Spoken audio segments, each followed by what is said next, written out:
স্বাভাবিক সময়ে ট্যাঙ্কি ফুল করেন না, আজকে কেন ফুল করবে?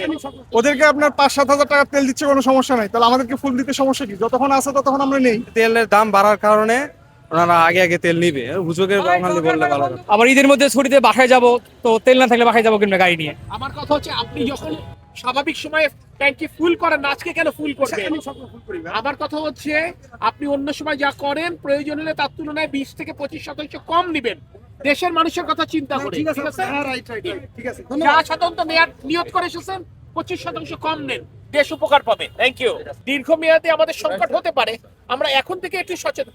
আমরা ধরে রাখতেছি কার জন্য? আমি একা ভালো থাকবো? একা তো ভালো থাকা যায় না, সবাই মিলে ভালো থাকতে হবে। 3 ঘন্টা ধরে আমরা এখানে অপেক্ষা করতেছি, সে নামাজের পর থেকে। পরিস্থিতি হলো মানে লাইন মেনটেন করা হচ্ছে না। পাম্পের লোকজন যদি মানে ব্যবস্থাপনাটা যদি আরেকটু আগে এটা নিত, গ্রহণ করতো, তাহলে এই সমস্যাটা ফেস করা লাগতো না।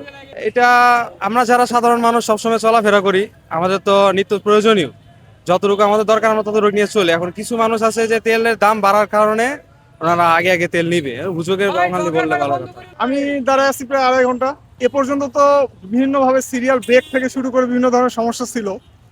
এখন আমরা সিরিয়াল কোনো রকম একটা সেটেলমেন্ট করছি। এখন দেখা যাচ্ছে যে তেল কমায় দিচ্ছে, বলতেছে কখনো 500 টাকা তেল দিবে, কখনো বলতেছে 800 টাকার তেল দিবে, কখনো বলতেছে 1000 টাকার দিবে। অথচ আমরা বাইক, আমাদেরও ভেহিকেল, এই কারগুলো যেটা নিচ্ছে এগুলোও ভেহিকেল। ওদেরকে আপনার 5-7 হাজার টাকা তেল দিচ্ছে, কোনো সমস্যা নাই, তাহলে আমাদেরকে ফুল দিতে সমস্যা কি? যতক্ষণ আছে ততক্ষণ আমরা নেই, তারপর না থাকলে আমরা নিব না। গতকাল যে নিউজটা পাবলিশ হয়েছে যে তেলের সংকট হতে পারে, তেলের দাম বেড়ে যাবে, এই নিউজের পর থেকে গতকাল থেকেই সন্ধ্যার পর থেকে শুরু হয়েছে এই ঝামেলাটা। তো সকালবেলা আসিনি, ভাবলাম যে জুমার নামাজের ব্রেকে গেলে হয়তো বা তেলটা ঠিক মতো পাবো। জুমার নামাজ পরেই জাস্ট গাড়ি নিয়ে এখানে চলে আসছি। আসার পরেও আমি ওই সেই লাস্ট প্রান্তে মোড়ে সিরিয়াল ছিলাম। এখন প্রায় 2.5 ঘন্টার উপরে হচ্ছে দাঁড়ানো সিরিয়াল, এখনো রাস্তায় সামনে 250 গাড়ি প্লাস এখনো আছে। সো এখন আবার ঘোষণা দিল যে 500 টাকার বেশি তেল দিবে না। এতক্ষণ তো আমরা গাড়ি ফুল করে নিতে পারতাম। এখন দেখি, আমাদের তো প্রতিদিন অফিস যাওয়া লাগে, তেলটা আসলে প্রয়োজন।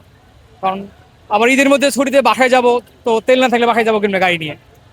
এই জন্য আসলে ফিজিক্যালি কষ্ট সহ্য করে হলেও তেল নিয়ে দাঁড়ায় থাকা। হট্টগোল হচ্ছে ডিসিপ্লিন ছিল না প্রথমে, এদের দায়িত্ব যারা ছিল তারা ডিসিপ্লিন মেনটেন করে নাই, এই জন্য একটু হট্টগোল ছিল। পরে আমরা নিজেরাই ভলেন্টিয়ার হিসেবে দায়িত্ব পালন করে এই যে লাইন সিরিয়াল ঠিক করেছি।